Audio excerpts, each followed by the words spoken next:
Hello everyone, life and little বাইটসের আরও একটি ভিডিওতে আপনাদের সবাইকে স্বাগত জানাই।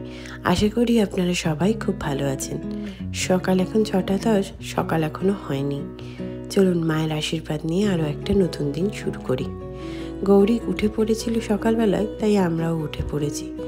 এখানে হঠাৎ করেই তাপমাত্রাটা অনেকটা নিচে নেমে গেছে, প্রায় -10 ডিগ্রির কাছাকাছি।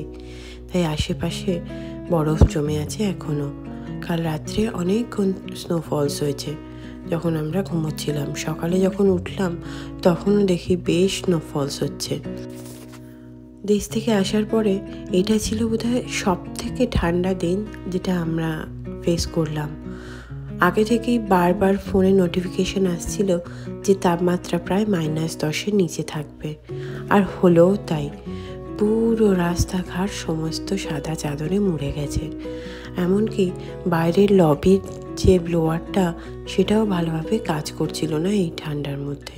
দেখুন রাস্তাটা পুরো সাদা সাদা হয়ে গেছে। আজকে যদি একটু কাজ আছে, আমাকে বেরোতে হবে, তো একটু বেলা করেই বেরোবো। তো আজকে রান্না করেছিলাম আমি একটু পালক পনির।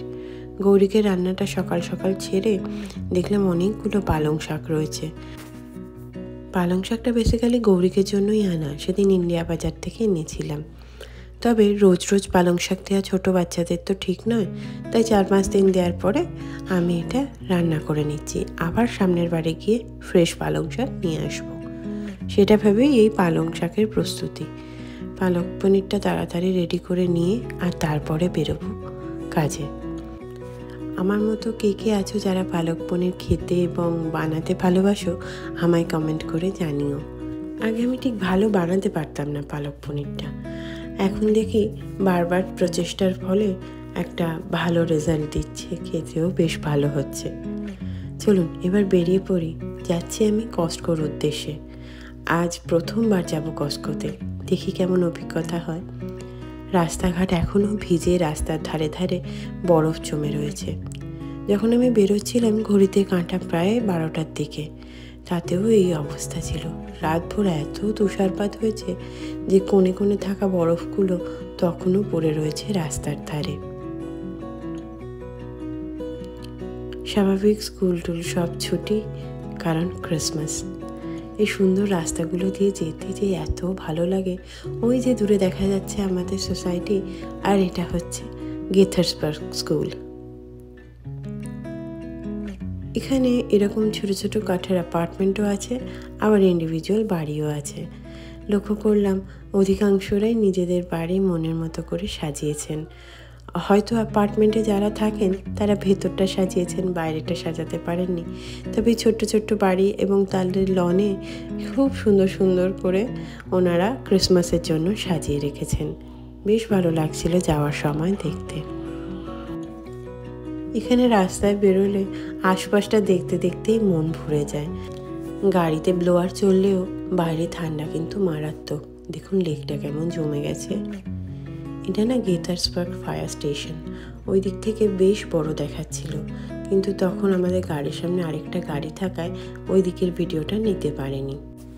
এই যে আমি এসে গেছি কস্টকোতে। একা একা এসে গৌরিকের বাবাকে বড্ড মিস করছিলাম।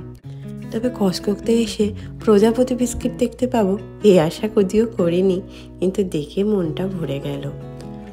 আরও সব থেকে ভালো লাগলো এনাদের ফল আর শাক সবজি দেখে। এত সুন্দর, মানে মনে হবে যেন সবটুকুই নিয়ে নিই। আমার বাজার মোটামুটি কমপ্লিট। এবার যাচ্ছি ক্যাবের উদ্দেশ্যে। কস্টকোতে শপিং করতে গেলে মেম্বারশিপ থাকাটা কম্পালসারি। মেম্বারশিপ থাকলে তবেই ওনারা দোকানের ভেতরে ঢুকতে দেবেন। যেহেতু ওটা হোলসেল মার্কেট, ওখানে আমি দেখলাম 3 ধরনের মেম্বারশিপ নেওয়া যায়। একটা রেগুলার গোল্ড মেম্বারশিপ যেটা $65 মতো পড়ে, একটা প্ল্যাটিনাম মেম্বারশিপ যেটা $130 মতো পড়ে, আরেকটা শুধুমাত্র ব্যবসায়ীদের জন্য, সেটা আমার আপনার মতো সাধারণ মানুষদের জন্য নয়। যে দরকারি ডকুমেন্টসগুলো ওখানে প্রয়োজন হয় সেটা হচ্ছে আপনার পাসপোর্ট বা ড্রাইভিং লাইসেন্স আর ফটোগ্রাফ। বাড়িতে এসে সমস্ত জিনিস রেখে আবার যাচ্ছি লাক্সার রুমে। সেই ভোরবেলায় লাস্ট স্নোফল হয়েছে, কিন্তু দেখুন রাস্তাঘাট এখনও বরফে বরফে ভিজে আছে। একটা খুব দরকারি পার্সেল আসার কথা, সেটা এসে গিয়েছে দেখতে পেলাম ফোন থেকে, সেটাই আনতে যাচ্ছি। নেক্সট টাইম যখন কস্ট করতে যাব তখন আমি আরও একটা ডিটেল ভিডিও বানাবো। আসলে প্রথমবার গিয়েছিলাম তো, তাই নিজেরই একটু এদিক ওদিক দেখতে সময় চলে গেছিল, বেশি ভিডিও বানাতে পারিনি। এই যে এসে গেছে আমাদের কুরিয়ার, নিয়ে যাচ্ছি সেটাকে। এই টেবিলটা আনিয়েছিলাম গৌরিকের বাবার জন্য। যেহেতু আমাদের এখানে কোনো আলাদা করে ফার্নিচার ছিল না, সমস্ত জিনিসটাই টুকটুক করে কিনতে হচ্ছে। দিন কয়েকের মধ্যে ওর একটা চেয়ারও এসে যাবে, তাহলে অন্তত ওর অফিস এরিয়াটা আমি খানিকটা সেট করে দিতে পারবো।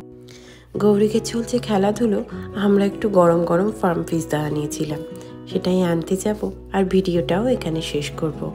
কেমন লাগলো ভিডিও আমায় কমেন্ট করে জানাবেন। সবাই খুব ভালো থাকবেন। নমস্কার।